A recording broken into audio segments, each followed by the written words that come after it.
Bianca Van, and no, I'm not. I'm Karen. And my sister already introduced her beautiful daughter, Bianca, who'll be coming momentarily. But alongside Bianca is her sidekick, her sister cousin, my baby girl, Kiersten Taylor Davis. And Kiersten has a heart after God. She's sweet. She's funny, she's silly, she has so much energy. I just love her heart. And a few months ago, she was in a tremendous car accident where the enemy tried to take her life.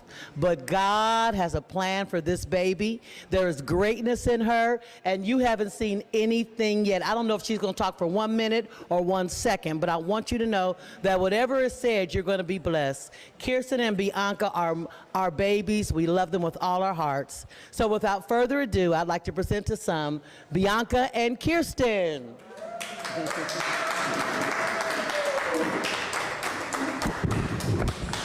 Hi guys, I'm Bianca. I'm Kiersten. Before we start, we wanted to share with you guys a song that our grandma B taught us when we were growing up. We used to spend summers with Grandma B, and she used to make us sing this song. So it's not nothing deep, but just if you know it, please sing along with us. Yeah. You better be R-E-A-D-Y when he comes. You better be R-E-A-D-Y when he comes, when he comes. If you're not R-E-A-D-Y, you'll be S-O-R-Y. You better be R-E-A-D-Y when he comes. J-E-S-U-S is his name, is his name. J-E-S-U-S is his name, is his name. J-E-S-U-S, he's the very best. J-E-S-U-S is his name. That was it. So yeah, we just wanted to share that song with you guys. That's something that we hold dear to our heart, that our grandma B taught us. So I'm Bianca. When Reggie asked me to speak, I remember the date. It was May the 6th. And it was interesting because that was the day that I had arrived in California. I recently ended an 8-year relationship with my ex-fiance, and I was engaged, and I was living in Maryland, and I had gotten to a place where I felt as though I was stuck, and I felt that I had hit rock bottom, and I didn't know how to operate in what God called me to do. I didn't want to take a shower. I didn't want to get up. I didn't want to go to work. I was just really in a place where I felt like I was suffocating. That's really how I felt. And I would cry, I pray to God, like, God, I need you to give me the strength to leave. You know, and this wasn't the first time that I felt this unction, but it was one Wednesday morning, and I said, you know what, I'm gonna go. I'm just gonna go, and I don't know what I'm going to. I just know I gotta go home. I don't have a job. You know, I don't have anything, but I believe that God does everything intentionally, and a lot of times we just have to be obedient to what God tells us to do. So that was a Wednesday.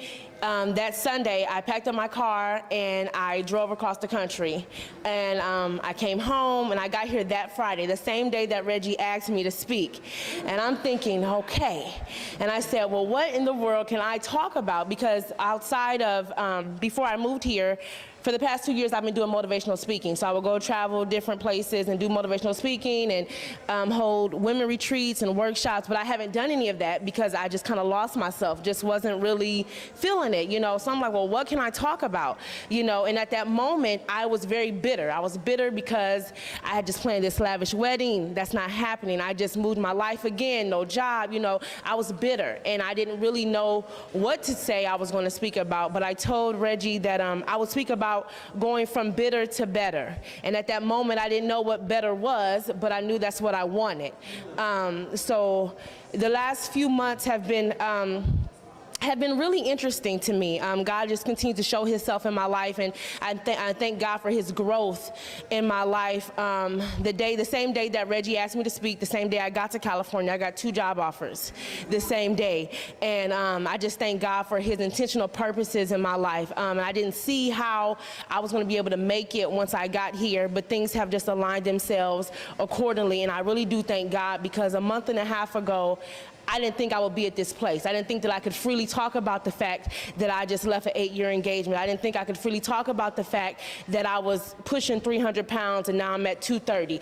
I didn't think that I could talk about, when I was in Maryland, I was struggling making $30,000 a year, and God literally has tripled that since I've been here, and I just truly thank God. I'm not exactly there yet, but I'm thanking God that I'm in his will. You know what I mean? And I was joking about how I'm trying to find a man, and I was joking about it, but I just thanking God that I'm finding myself, and in this season of my life, I don't know what tomorrow looks like, but I just know that being in God's will is greater than being in my own. So I just want to encourage you guys, whatever you guys are going through, whatever obstacles you may be facing, just yield to God's will, because a lot of times, all the time, he sees things that we don't see. And his will is always greater than ours. So that's all. Hello. I won't be before you long. Yes. So I was in a pretty bad car accident a couple months ago. And when he first asked me to talk about it, I was like, I was excited about it because it was something I didn't want to do. And even now it's hard because I don't like talking about it. So I'm just right now, I'm just trying not to look at like,